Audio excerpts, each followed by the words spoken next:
Yashodanandana Brajajanaranjana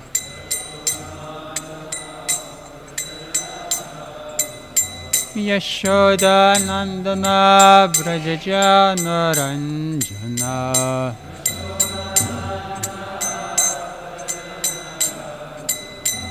Yamunatira Vanachari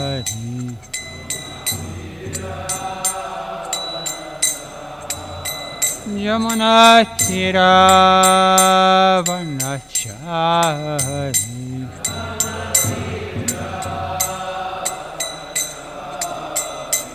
Jaya Radha Madhava Kunja Vihare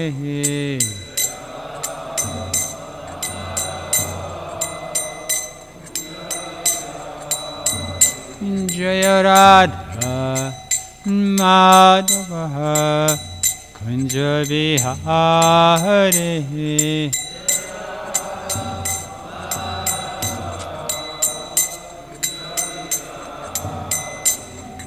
Gopijana Vallabha Girvaradhare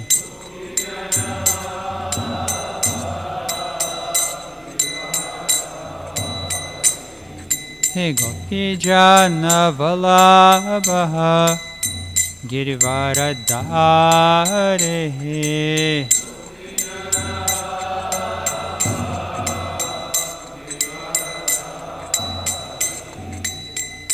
Yashodanandana Brajajanaranjana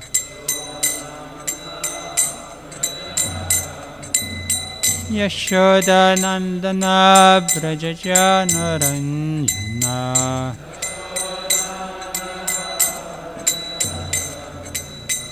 Yamunatira Vanachari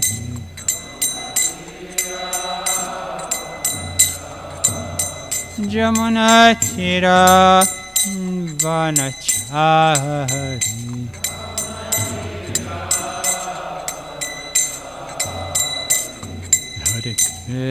Hare Krishna Krishna Krishna Hare Hare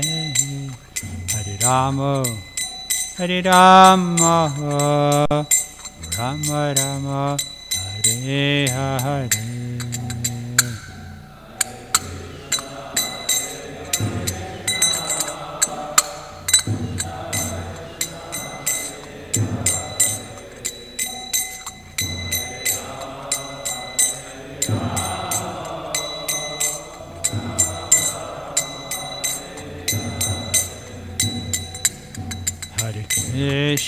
Hare Krishna Krishna Krishna Hare Hare Hare Rama Rama Rama Hare Hare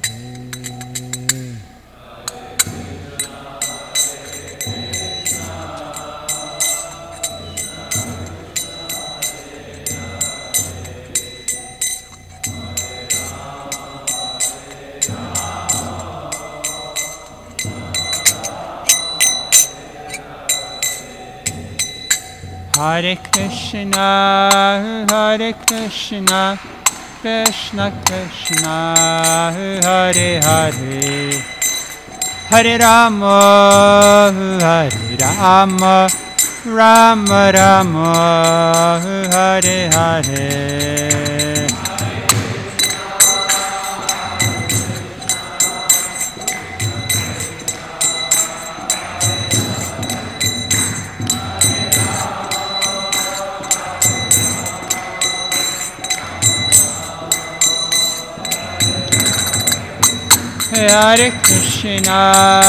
Hare Krishna Krishna Krishna Hare Hare Hare Rama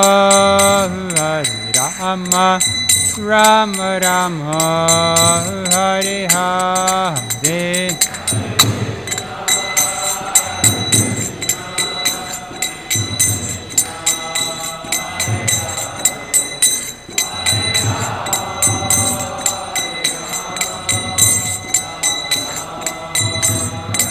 Nitai Gaura Hari Bol, Hari Bol, Hari Bol, Nitai Gaura Hari Bol.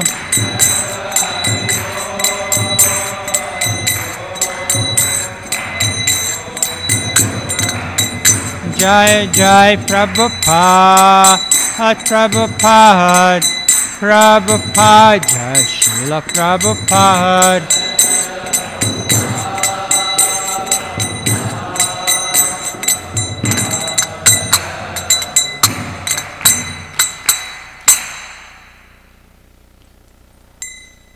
Grantaraj Srimad Bhagvatam ki, Bhaktivedanta Swami Srila Prabhupada ki, Shishi Kishora Kishora ki, Jagannath Baladeva Subhadra ki, Shishi Gaura Nitai ki, Samaveda Bhaktavrinda ki. All glories to assembled devotees. Hare Krishna, Jai Shishi Guru Guru, Jai Shishi Guru Guru.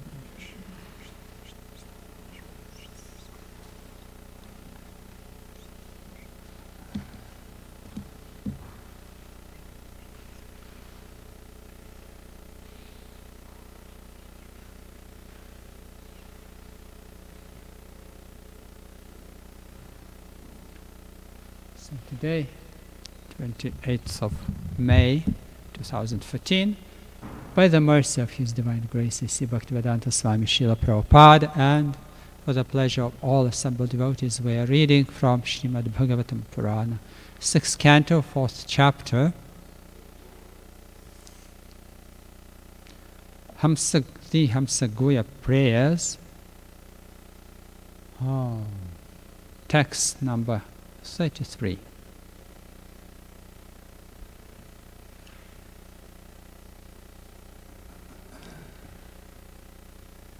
Yonugrahartam bhajatam padamulam Anamarupo Bhagavan Ananta Namani Rupani cha Janma Karmabir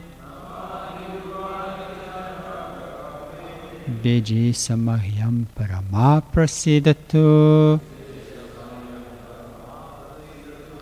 Yanugrahartham Bhajatam Padamulam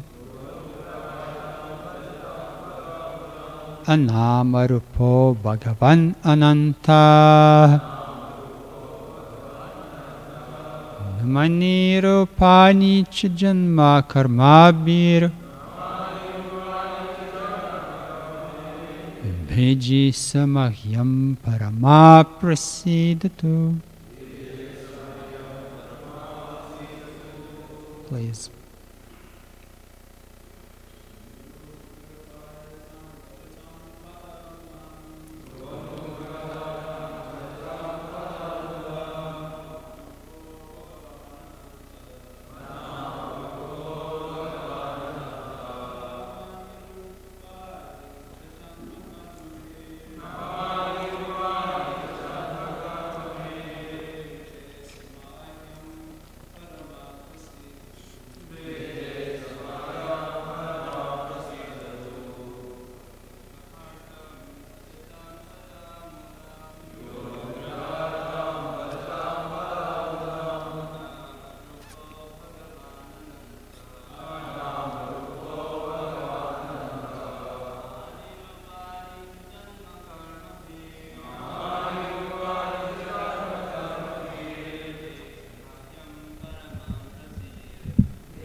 Yaha, who the Supreme Personality of Godhead.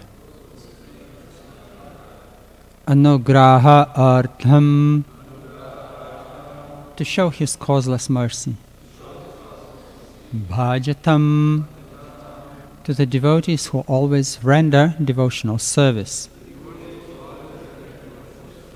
Pada Moolam, to His transcendental lotus feet. Anama, with no material name. Rupa, of material form. Bhagavan, the Supreme Personality of Godhead. Ananta, unlimited, all-pervading, and eternal existing. Namani, transcendental holy names. Rupani, His transcendental forms. Cha, also. Janma Karmabhi, with His transcendental birth and activities. Bheje, manifests. Saha, He. Mahyam, unto me. Paramaha, the Supreme. Prasidatu, may He be merciful. Translation and purport of His Divine Grace, A.C. Bhaktivedanta Swami Srila Prabhupada Ki. The Personality of Godhead, who is inconceivably opulent, who is devoid of all material names, forms and pastimes, and who is all-pervading, is especially merciful to the devotees who worship His lotus feet. Thus, He exhibits transcendental forms and names with His different pastimes. May that Supreme Personality of Godhead, whose form is eternal and full of knowledge and bliss, be merciful to me. Purport. In regard to the significant word Anama Rupa, Shri Sridhara Swami says, Prakrita Nama Rupa Rahitopi. The word Anama means having no name, indicates that the Supreme Personality of Godhead has no material name. So simply by chanting the name of Narayan to call his son Ajamil, Ajamil attained salvation. So this means that Narayan is not an ordinary mundane name. It is non-material. The word Anama, therefore, indicates that the names of the Supreme Lord do not belong to this material world. So the vibration of the Hare Krishna Mahamantra is not a material sound, and similarly the form of the Lord and His appearance and activities are all non-material. To show His causeless mercy to the devotees as well as to His non-devotees, Krishna, the Supreme Personality of Godhead, appears in this material world with names, forms, pastimes, all of which are transcendental. Unintelligent men who cannot understand this think that these names, forms, and pastimes are material, and therefore they deny that He has a name or a form. Considered with scrutiny, the conclusion of non-devotees who say that God has no name, and that of devotees who know that His name is not material, are practically the same. The Supreme Personality of Godhead has no material name, form, birth, appearance, or disappearance, but nevertheless He takes His birth, Janma. As stated in Bhagavad Gita 4.6, Ajopi san avyayatma, bhutanam ishvaropi san, prakritim svam adishtaya, sambhavam yatma mayaya.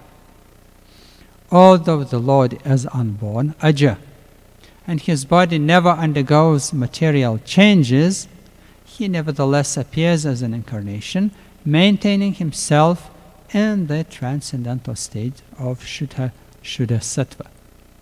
Thus he exhibits his transcendental forms, names, and activities, and that is his special mercy towards his devotees. Others may continue merely arguing about whether the absolute truth has form or not, but when a devotee, by the grace of the Lord, sees the Lord personally, he becomes spiritually ecstatic. Unintelligent persons say that the Lord does nothing. Actually, he has nothing to do, but nevertheless he has to do everything, because without his sanction no one can do anything. So the unintelligent, however, cannot see how he is working and how the entire material nature is working under his direction. His different potencies work perfectly. Shvetashvatara Upanishad 6.8 says, Natasyam karyam karanam cha vidyate, natatamash vyadikash drishyate, parasya shaktirvividhaiva shruyate, svabhaviki jnana balakriya cha. He has nothing to do personally, for since his potencies are perfect, everything is immediately done by his will. Persons to whom the Supreme Personality of Godhead is not revealed cannot see how he is working, and therefore they think that even if there is God, he has nothing to do or has no particular name. So actually, the Lord's name already exists because of his transcendental activities, and the Lord is sometimes called Guna Karma Nama, because he is named according to his transcendental activities. So for example, Krishna means all attractive, and this is the Lord's name because his transcendental qualities make him very attractive. As a small boy, he lifted Govardhan hill, and in his childhood he killed many demons. So such activities are very attractive, and therefore he is sometimes called Giridhari, sometimes Madhusudan, sometimes Aghanisudan, and so on. Because he acted as the son of Nanda Maharaj, he is called Nanda Tanuja. These names already exist, but since non-devotees cannot understand the names of the Lord, he is sometimes called Anama or nameless. So that means that he has no material names, and all his activities are spiritual, and therefore he has spiritual names. Generally less intelligent men are under the impression that the Lord has no form. Therefore, he appears in his original form as Krishna Sachitananda Vigraha to carry out his mission of participating in the battle of Kurukshetra and pastimes to perform the devotees and vanish the demons. Paritranaya sadhanam vinashaya cha dushkritam. This is his mercy for those who think that he has no form and no work to do. Krishna comes to show that indeed he works. He works so gloriously that no one else can perform such uncommon acts. Although he appeared as a human being, he married 16,108 wives, which is impossible for a human being to do. The Lord performs such activities to show people how great he is, how affectionate he is, and how merciful he is. Although his original name is Krishna, Krishnastu Bhagavan Svayam, he acts in unlimited ways, and therefore according to his work, he has many, many thousands of names. Yo nugrahartam bhajatam padamavam anama rupo bhagavan ananta namani rupani cha janma karma bhir bheji samahyam parama prasidatu. the Supreme Personality of Godhead, who is inconceivably opulent, who is devoid of all material names, forms, and pastimes, and who is all-pervading, is especially merciful to the devotees who worship his lotus feet. Thus, he exhibits transcendental forms and names with his different pastimes. And may that Supreme Personality of Godhead, whose form is eternal and full of knowledge and bliss, be merciful to me.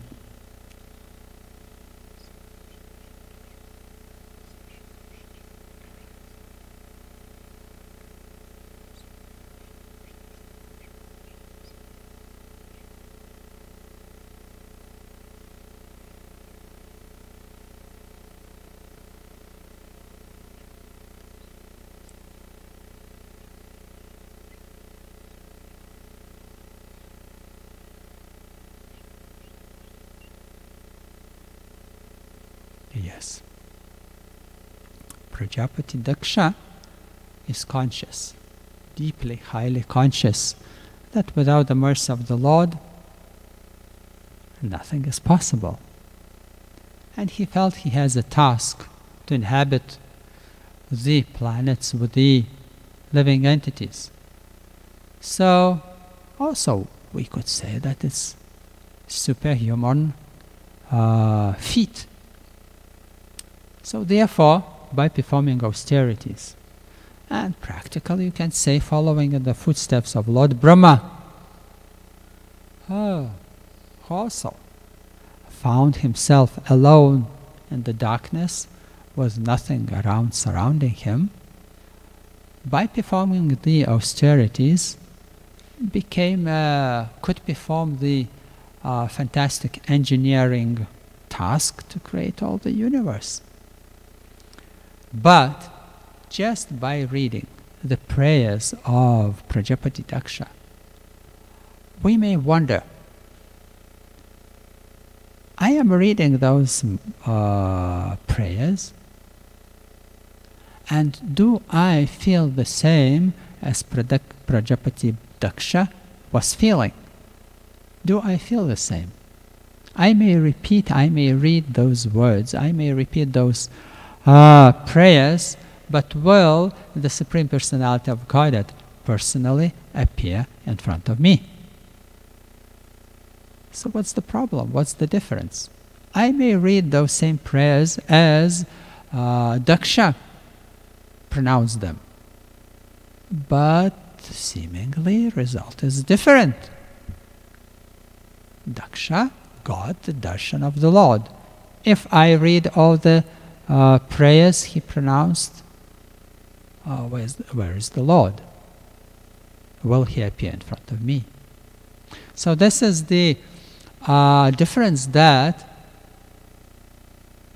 on one hand, Daksha pronounced those mantras as if his own prayers.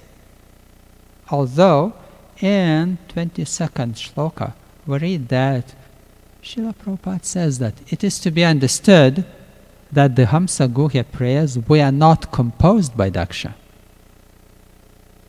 but were existing in the Vedic literature. Same thing like we read in 10th canto of Bhagavatam, the prayers by Lord Brahma after he understood that he tried to harm Lord Krishna, force him crying by stealing calves and his friends. It's also fantastic, wonderful prayers he offered for the pleasure of Supreme Lord, but they are also Shastra. So what does it mean that without performing the devotional service, and we read today that Lord exhibits a special mercy towards the Vaishnava devotees who worship him, worship his lotus feet. So I believe you know, and you asked yourself the question, what is the worship of the lotus feet of the Lord? How we daily worship the lotus feet of the Lord. How? We have to have very clear picture and understanding how every day we worship the lotus feet of the Lord. Otherwise, what we are doing? Hanging around? No. Anything, everything we do, we have to do as conscious as possible, and more, and deeper. So otherwise, what is other than the chanting the holy name of the Lord is the worship of the lotus feet of the Lord, because Chaitanya Charitamrita, Lord Chaitanya confirms that. By chanting the holy name of the Lord, the devotees are worshipping the lotus feet of the Lord. By His mercy, and today we read in this wonderful purport of Srila Prabhupada, that the Lord Krishna mercifully comes to this world and performs transcendental activities, pastimes, lila, where every lila is expressed by the specific name of the Lord. Krishna, He is all attractive. He is universally attractive. Govinda, He is the one who gives the pleasure to the living entities and the cows. Rishikesh, He is control of all the senses. So these are all the pastimes of the Lord, which are represented by different names. So by chanting the particular names of the Lord, we get highly benefited. How? In the previous shloka yesterday, Prajapati Daksha speaks about two parties, theists and atheists, or personalists and impersonalists. And Srila Prabhupada in the purport nicely explains, saying that in Sankhya Shastra, or those who are proud of being intelligent, and those who are relying highly on their power and energy of intelligence. So for those in Sankhya Shastra, it is denied the existence of Lord's transcendental form. Sankhya Shastra says that the Supreme Absolute Truth has no legs, no hands, no name. Yanama Rupa Gunapani Padam Achakshur Ashrutam Ekam Advityam Api Nama Rupa Ditam Dikam Nashti. So, how He can work, but how He can see, how He can accept our devotional service, how He can accept prasad if He has no eyes. Achakshu, achakshur ashrotam ekam advityam. But today, in today's purport, Srila Prabhupada wonderfully explains that actually, and devotees, personalists, and non-devotees, and impersonalists, they speak about the same thing, except of impersonalists are looking from the negative side, that the Lord has no form. Yes, the Lord has no material form. The Lord has no eyes. Yes, He has no material eyes. He has unlimited eyes, transcendental eyes. He doesn't need even the eyes to see. He doesn't need the legs to walk. He doesn't need hands to perform unbelievable tasks. And still, He can have legs, He can have eyes, He can have hands. It's no problem. But conditioned soul is limited by everything. Even having hands, conditioned soul is limited. By having legs, is limited. By having eyes, seemingly having the ability to see, still is blind. So we see that the conflict, seeming conflict, which may look as a contradiction, is actually, from the absolute point of view, is all the same. The Vedic mantras say, Apani Pado Javanograhita. The Supreme Lord has no legs, has no hands, but he can accept whatever is offered to him. If I would not have hands and I would have been offered something, I would not have ability to accept that. And the conditioned soul thinks that the same applies to the Lord. And that's why it is called conditioned living entity, because can think only by the measures of himself. Actually, such statements accept that the Supreme has hands and legs, but deny that he has material hands and legs. This is why the Absolute is called Aprakrita. Krishna, the Supreme Personality of Godhead, has a Satchitananda Vigraha. So that means he has a form.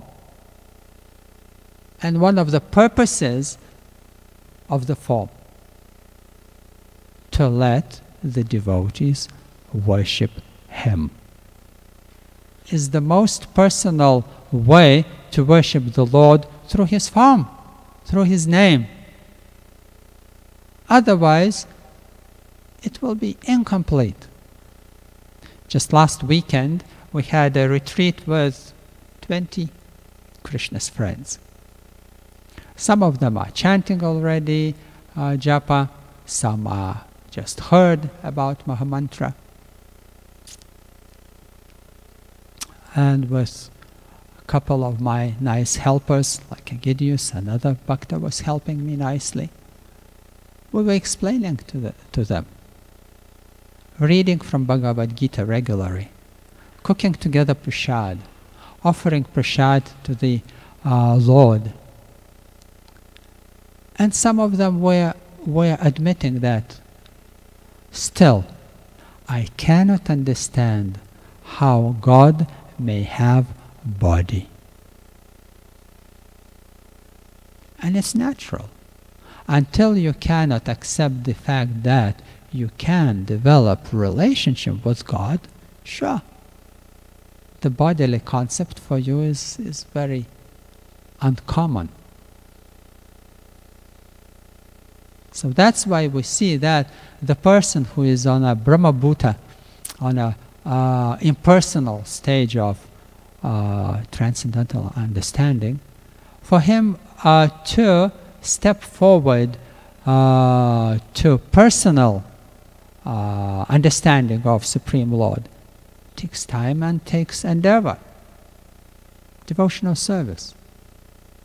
So through introducing the culture of devotional service to the general populace, they have no problem, start appreciating devotional service itself, appreciating the personal form of the Lord, because it's all about relationship. Until you cannot accept that the Lord has Vigraha, Satchitananda Vigraha, form, transcendental form, there is no question of developing the relationship with him. There is no question of devotional service. In other words, we call it devotional service, and it's relationship with the Lord, attitude, personal attitude to the Lord. So, as a devotee, it is our duty to introduce the devotional service. We inherit this devotional service from His Divine Grace, C. Bhaktivedanta Swami Srila Prabhupada, who introduced it to us. So as a devotee, it's our duty to introduce devotional service to the people, pious people of Kali Yuga. Yesterday I had a guest, a Greek person who lives in Chicago, but I met him in Florida a couple weeks ago. And he definitely wanted to come and see the temple. So yesterday he came to see. We took lunch prasad together. And he was just amazed. He was amazed about everything we do, about everything what is very common for us. But we see that also he agrees to come to the temple. Why? He lost his job, he lost his family, he has so many problems in his life. Yeah? So we see if an honest person admits that this material existence is just a suffering. But a stupid conditioned soul, until is not punished by material nature and thinks that, oh, everything is just fine. How are you? I'm fine. So that means it's fine, yes? He is not honest person. Honest person admits this material existence is suffering. And only then it is said that in the heart of such honest person, living entity, the question of Atata Brahma Jigyasa, the questions about transcendental nature takes place. Only then. But until you act and pretend and make a show that everything is just fine, well, you have no interest in the Lord and His pastimes, His name. But from the practical point of view, we see that introducing people to the devotional service, most of them have no problem accepting that. It's not that all the world is full of staunch, stubborn atheists. No. All the world is full of innocent people who are cheated and lost, confused. And it's our duty to bring them at the lotus feet of the Lord and introduce them to the devotional service. They appreciate that so much. They appreciate that so much. Wherever I go, I can see. It doesn't matter which nation, which nationality, which age group. Yesterday, Bhakta Gideus had a program, public program, night public program. And I asked him how it was. He said, there were almost kids, there were grandfathers, grandmothers, there were young people, there were women, men, like all variety of society. Everyone came just to listen.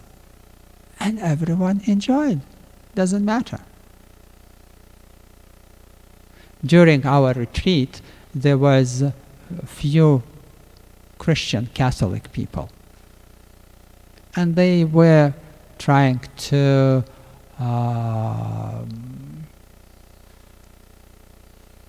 express their seeming contradiction of devotional service, of Krishna conscious philosophy and Bible.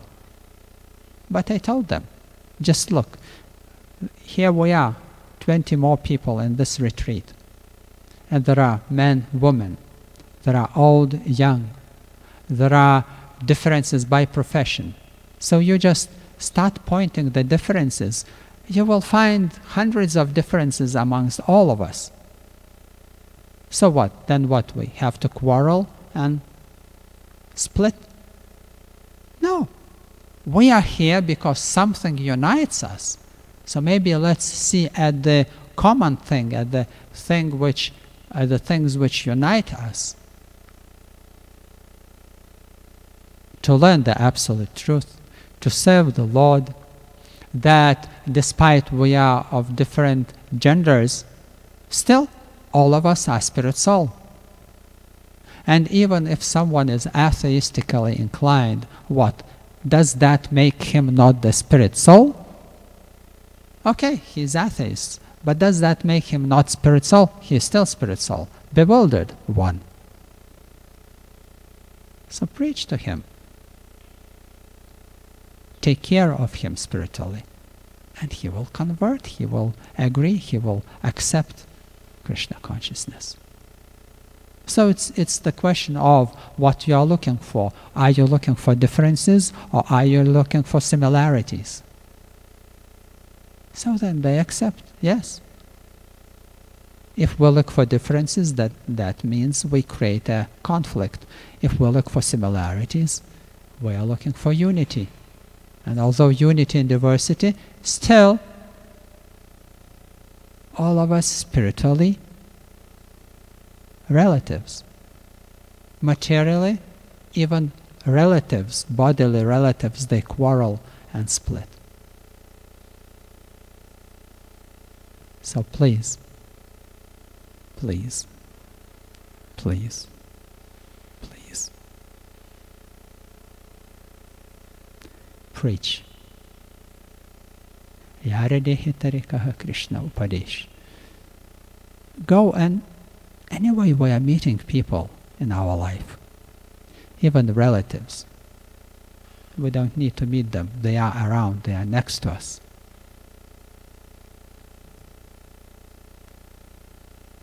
It is easy to preach if we believe in what we are doing. And this is the question what we have to ask ourselves. Do I believe in Krishna deeply in my heart? Or I am amongst devotees because there is some fun? We have to answer those questions ourselves. Otherwise, there is always a risk to get distracted by one way or the other. So more conscious we perform devotional service, more Krishna is happy. More I am happy as a spirit soul.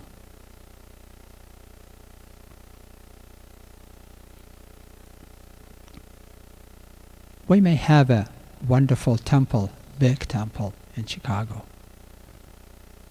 But still, what's the population of bigger Chicago? Few million people. Most of them are ignorant. So Lord Krishna's, Lord Chaitanya's pastime, Lord Chaitanya's mission is in every town and village. So there is only one question.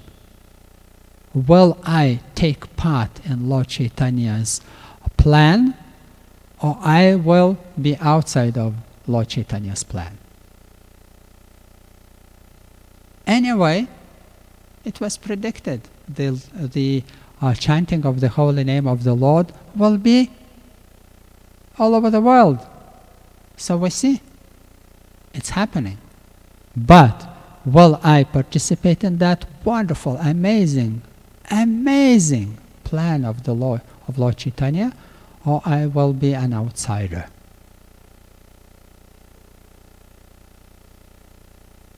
Maybe 3 weeks ago in Moscow they had a Ratha Yatra. 4,000 devotees. Every week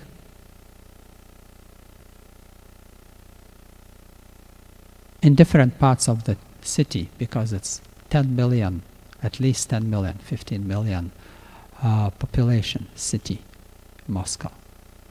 Every week in different parts of the Moscow, they do the Harinams. Usually 100 devotees come of that particular area. There are 80 Bhakti Vrikshas every week going on in the city. Approximately 400, 500 devotees weekly gather and practice together Krishna consciousness. So this is the example, inspiring example to follow. And I can see people in Chicago, in America, are receptive. Everyone likes. Krishna consciousness is so attractive because it's Krishna consciousness. consciousness. Krishna is most attractive. Krishna consciousness is most attractive.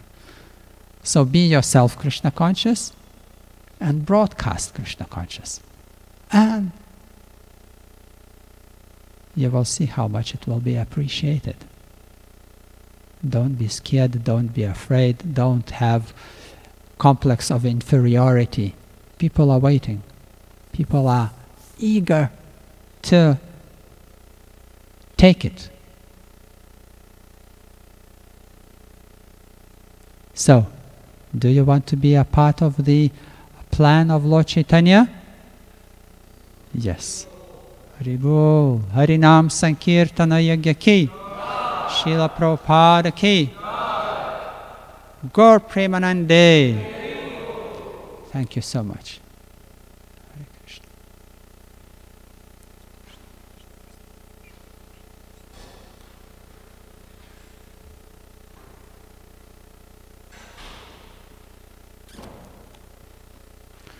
Do we have time for the questions or?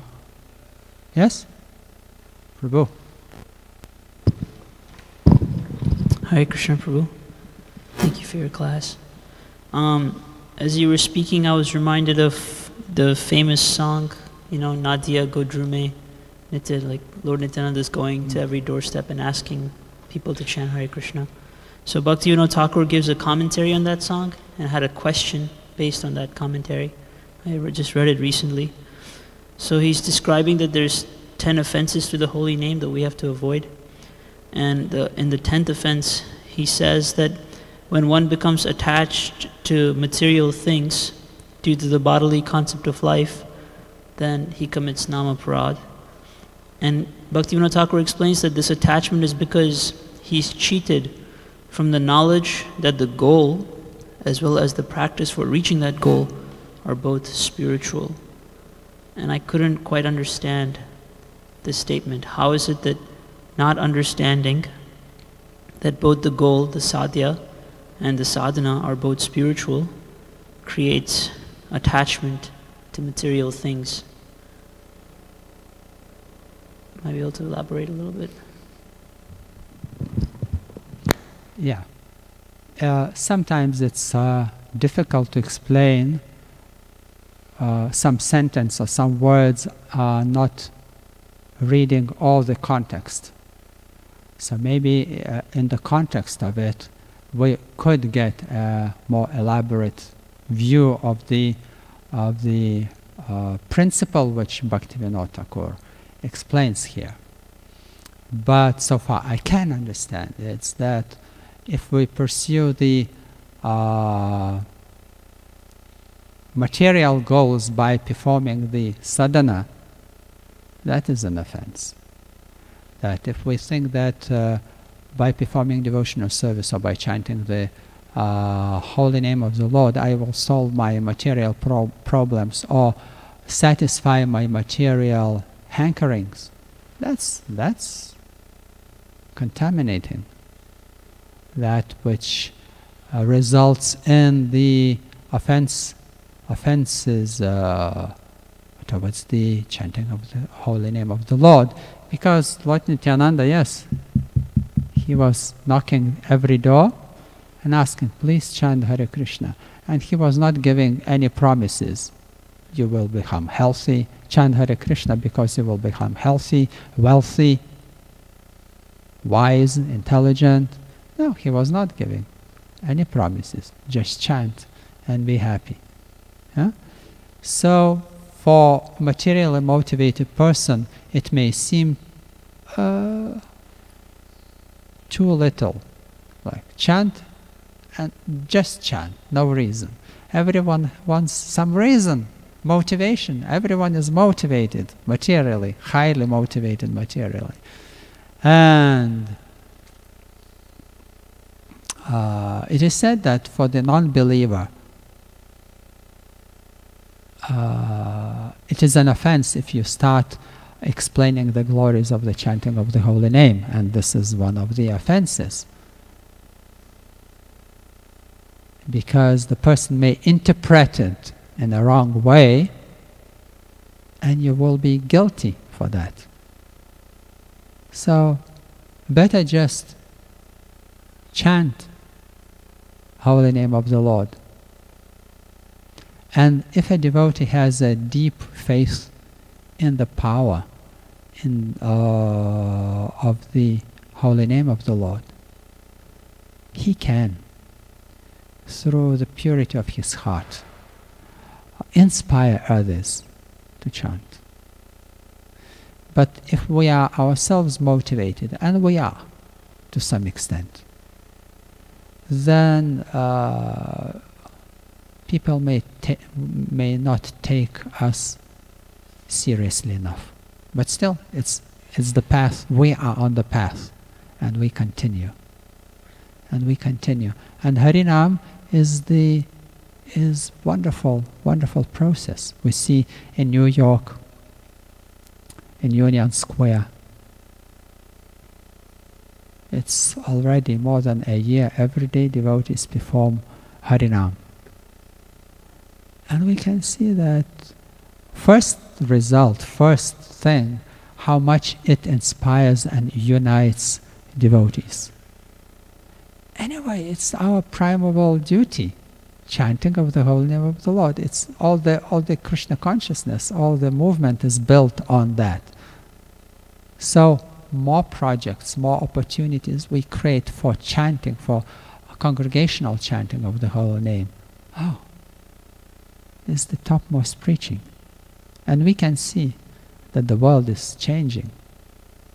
And sociologists, politicians may wonder, but we know the prediction of the golden age coming, yeah? Through the chanting of the holy name of the Lord. So yes, there will be gross impediments on the path. Then there will be subtle impediments, which you are reading now, yeah? Subtle impediments on the path. But the devotee is judged by how many people become devotees by contacting him. So a devotee, he is like a touchstone. With whom he associates, a person becomes infected with Krishna consciousness, with the desire to chant the holy name. It's all about desire, how much you desire to chant. And how much you desire depends on how well you understand the importance of it. So it depends on the purity of the heart, on the intelligence, how far you can understand importance, and then doing it. The Srila Prabhupada disciples, they always remember how Harinams during the times of Prabhupada were going like almost all day long. Yeah? All day long. So at least in London, in Soho Street Temple, in Oxford Street, they go on Harinam every day also. Doesn't matter how many devotees can go, they go. So as often as possible. And that brings more devotees and more people to the temple. And then the temple president has to have the program to engage them. So like in Moscow, devotees even don't have a temple like this. But still they develop the programs which they can't develop, Bhakti Vrikshas Namahatas. And recently they have a wonderful program, public preaching program. It's called Goloka Festival, Goloka Fest. So they arrange 2 or 3 such huge programs in the town, and the main halls where 7,000, 6,000 people fit in. 400 devotees are engaged in preparation. 400 devotees prepare for the program. And recently one of those programs were introduced on one of the central TVs. So, things are going on. And we may wonder, oh, Russia, so much enthusiasm, such nice devotees. Even in Ukraine, which situation is like a war state. Still devotees go on Harinam. And if you read dandabats.com, there is an article in one town of Ukraine which is in a war zone. Devotees go on Harinam. They do. They risk, they understand the risk, but, what else? Sit and wait? No. Go and preach. So it takes some courage, but when you are sincere, then you get so much mercy. You feel the personal protection of the Lord. And who wouldn't like to feel that? Who wouldn't like that? To feel that personally, the Lord protecting you. Oh. But you need to make a step. And then Krishna makes 100 steps towards you. So it's so relishing, so pleasing to the heart. So, as we may know, devotional service is a constant challenge, but you accept or not. Like today, a devotee was leaving to your temple. What's his good name? Glenn, Bhakta Glenn. Yeah? It was very nice, glorifying him, saying that he never refused any service he was offered or suggested to do. So it means that there are always little challenges, daily challenges. So we accept them, or we don't sacrifice our comfort zone. So it's always good daily, little bit move forward, accepting the little challenges in our life. Even 16 rounds. Well, at some point is a comfort zone. 16 rounds. What a big deal. But why not 25? Why not 32? At least in Akadashi. Why not 64? It's a challenge. But let's take those step-by-step challenges and you will see how Krishna is pleased. Krishna is pleased. So Srila Prabhupada gave us initial standards. But did he objected us to increase our standards? No. Rather, he would be pleased and happy. Srila Prabhupada ki. Gaur Premanande. Thank you so much. Thank you very much.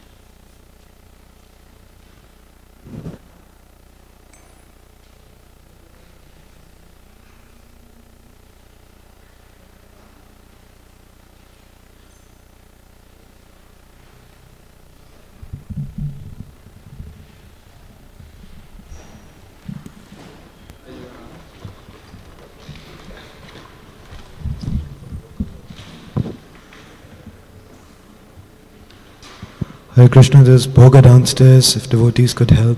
Hare Krishna.